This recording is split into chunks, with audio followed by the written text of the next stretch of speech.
Hello there guys, it's Stephen here, back with another video, and instead of a transfer target I thought I'd try something a little bit more ambitious, maybe the sum total of all the potential transfer target videos. I'm going to try and imagine what Pep Guardiola's dream 11, and I use that in inverted commas, will look like come the start of the season. Now I'm going to add a few caveats to this.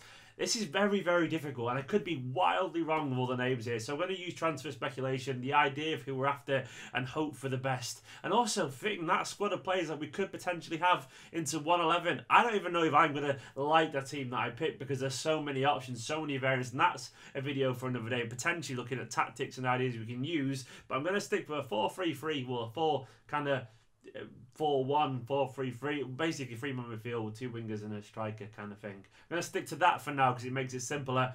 I'm going to have a bottom here below me. I'm going to have the kind of players that don't make the 11, so you can see the options each time. So you're going to see 2 teams emerging. The one, which I think will be the strongest one, if we had to choose an 11 for a big game, presuming everyone was fit and in form, and the one at the bottom, the players left over. So it's going to be a hell of a doing, so bear with me on this. I think we're going to start, obviously, this bit's easy, really. At the time of doing this video, Ederson has not yet been announced by Man City, but he obviously is City's keeper. So Ederson is going to be our new number 1 there. He'll be the man between the sticks, and Claudio Bravo, after a very difficult season, will probably be the one to challenge him that. And I'm pretty comfortable with that. I think that makes a lot of sense. I'd love to see Angus Gunn there, but I think those two will be the ones vying for our goalkeeping positions. And I can't say I'm really bothered with that personally. I think Ederson will be a very good number 1 for Man City. Now, the left-back choice is obviously someone that I hope we sign. When you're watching this, we could have already signed him. He could have already signed for a rival club, but I'm going for Benjamin Mendy, the Monaco fullback that City are heavily linked to. And I think he'd be fantastic. I think he'd be pacey, powerful, direct. He has more complete crosses than anyone else in League One last year for Monaco. And he'd be the energy and power and attacking incisiveness that we've lacked at fullback last season. And none of our fullbacks last season had the energy or even the ability going forward to offer any threat, which is a big part of Guardiola's game. And for me, Benjamin Mendy is going to be the left back there. In terms of the reserve option, I don't think we'll sign another left back. So maybe we'll see someone like Kolarov just be the backup there because he's obviously got another year on his contract. We could even see Ryan Sessegnon, we're linked with him. But for now, I'm going to say it's going to be Alexander Kolarov. I'll get over to the right back in a minute, but I'm going to go to centre-backs first. I think Virgil Van Dyke would be the perfect person to play alongside Vincent Kompany. I think he's an absolute powerhouse of a centre-back. He's comfortable with 2 feet, hence why you can put him on the left, but back 2. He's powerful, he's strong, he's used to the Premier League, and he has the world at his feet. I really, really rate Virgil van Dijk. He's a fantastic player. And him alongside Vincent Kompany, that would be a strong, physical, commanding, technically excellent centre-back pairing. You both also can offer goals as well in terms of from set pieces. Van Dijk is, at times, Southampton fans were saying he was the best midfielder, defender and striker for them. Those two are going to be my 2 centre-backs there. After that, you've got Stones and Otamendi. Don't forget, these can rotate at any point, but those two are going to be the ones behind there. Maybe Tosin Rabiot could be an option if he's still around the squad, but Otamendi and Stones are going to be the other 2 there. On to right back. This is another prospective signing, Kyle Walker. He's obviously huge to think with Man City, and the rumours are that he wants to come there. Kyle Walker, for me, would be a very nice piece in the jigsaw of rejigging our defence. I think Walker and Mendy would offer different options for us that we've not had at all last season or this season, depending on when you're watching the video. I think we needed him, and we need someone like him. So if we get those 2, we'll all of a sudden have fullbacks that can overlap and bomb forward to encourage our wingers to be able to cut in. And I'll get onto that in a little bit later, but this season we've had wingers, and Sane and Sterling, they've always gone outside because we've not had the fullbacks who can get up there. I think that will change a lot next season as soon as we've got fullbacks that can actually do that. You think of Barcelona and Bayern under Pep, they traditionally had wingers that cut in onto the strong foot to shoot. The likes of Henry played out on the left there. We've had Robben, Ribéry, even Messi was out on the right at one point for Barcelona. Pedro famously scored quite a lot of cutting inside as well. I think we'll see that at City next season as well, but I'll get onto the wingers later on. But for now, Mendy and Walker for me would be the fullbacks. They'd offer the options that we need getting forward, and obviously Walker as well. If we signed him, Premier League experience would be vital, absolutely vital. And also the backup, I don't think we'll sign anyone. I think Fernandinho will be the nominal backup there. I would like it to be Fabinho, but I don't think we'll get him either, so I'll go on to that in a little bit. But Fernandinho, for me, I think will be the nominal backup. So I'm going to put him in the backup team for now. Now, for me, this is where it gets really hard. It's the heart of midfield. But not linked to anyone other than Carvalho tentatively. We were rumours that we were in for Fabinho. Maybe we'll still go back in for him, but that seems to be dying down a little bit. Now, Fabinho, for me, is the one, but I don't think we're going to get him. So you're looking at someone that we've already got. Maybe it could be Yaya. Maybe Silva could drop a little bit deeper. Though that's probably going to leave us too lightweight. But it could be the forgotten man, the man who kind of died, rest in peace, Ilkay Gundogan. No, he didn't die, obviously, but the City players with the shirts and stuff. Gundogan, for me, would be the choice there. He did say that he could play there, and the idea of a pivot, he was very used to doing that kind of stuff. And Pep apparently signed him with the idea of using him as a pivot, but that never actually happened.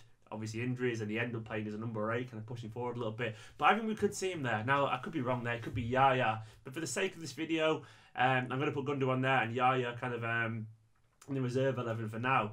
He could also be Alex Garcia. He could be an option there potentially, but I don't think he's quite advanced enough. Maybe it could be Fabian Delph.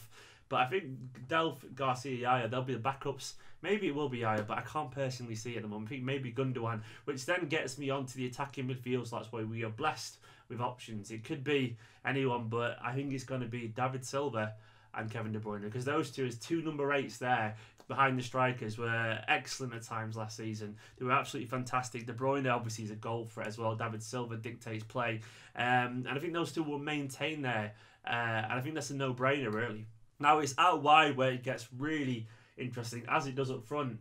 And based on what I've said before about the overlapping fullbacks, I think this is where, if we had a big game, and it could be miles wrong with this, and if we sign the players that we wanted, I think we could see some very different options out wide. I'm going to start on the left, and I think the idea is that we're after Alexis Sanchez. Now, if we sign him, I think if we had a big game we had to win, we'd use his grit and determination unquestionably. So I think he would be the first choice there on the left. And unfortunately for Leroy Sané, I think he would miss out there, but maybe he could be an option on the right. But Sané, I think, would miss out. I think Sanchez, if we had a big game, would cut in there, offer a threat with Mendy overlapping. Doesn't mean Sané wouldn't get much football, but I think that would be the option. Sorry, Sané fans, but don't forget, this is a squad game. This is a chance to rotate and give players rest in games. And I think that's what we want to do. We want to be a big club that has plenty of options. So I think that's where I'm going to go for. It doesn't mean it's my preferred choice. I just think that's what will probably happen. And on the right, using that same principle and same theory, Bernardo Silva has come out and said that Pep said he'd be playing either as a number 10 or number 8. Or a right winger. And I'm going to put him on the right wing here as well, but simply because of the whole cutting inside thing, which obviously that's the fullbacks go wide. Bernardo Silva can play out on the right cutting inside, and that would leave Sterling on the bench as well, potentially there. Sorry, Raheem, but obviously we've got two different ways of playing now. We've got out and out pure wingers in terms of Sterling or Sané who can stay out wide, or both could be inverted and go kind of cut inside. But I think those two would be the big choices, mainly because Bernardo Silva keeps the ball exceptionally well, as we all know, and he's just a new signing, so he's more likely to be there. And then up through the middle, that's the difficult one. But I think if Pep had his way, given how much we know he loves Gabriel Jesus, I think Gabriel Jesus would start ahead of Aguero in this formation. If we had to choose one fully in form in a big game, I think it would be Gabriel Jesus. Sorry, Sergio, I'd probably choose Sergio. I don't know, there's so many options, but that is my predicted maybe possible 11. Maybe some of these players won't sign. Maybe it'll change a lot. It'll probably rotate loads. But I want to know what you think of that team. If you look at that reserve team, that is incredibly strong. The options and the strength in depth there are fantastic. The likes of Sané, Sterling, Aguero, Yaya, all those not in the team. Fernandinho, Stones, Otamendi. It's fantastic. And then when you consider the fact that we could have some young players as well, potentially involved as an option further in the cup games, the likes of Maffeo if he's still around next season, even the likes of Sancho, Brahim, or Foden, then it looks very, very encouraging. I prefer this to work, this kind of small, excellent squad of footballers, because I think that will give us more chances to attack on more fronts. And I think last season we had times where we looked at our bench and it was depressing. It was 3 fullbacks, Navas, and Kelechi, who we obviously didn't favour.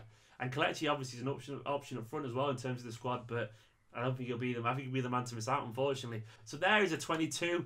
What do you make of that? How would you set up? How many formations? I will do a video on that one day. Let me know in the comments. All I know is that if we sign all those players, we're going to be bloody good, aren't we? We're going to be an incredibly good team. As ever, Blues, anyway. Big thumbs up if you want to see more stuff like this. There'll be a transfer target pretty soon, probably tomorrow maybe. There'll be hopefully some news on Ederson, because I really want to announce that. Hurry up, Man City. And also thank you for all the comments once again. They're incredibly nice, incredibly supportive. And thanks to all the people who pledged on Patreon this past week. That's been incredibly kind of you as well, keeping this channel going. So thank you very much, guys. Go watch some more videos. Subscribe if you haven't already. And I'll see you soon.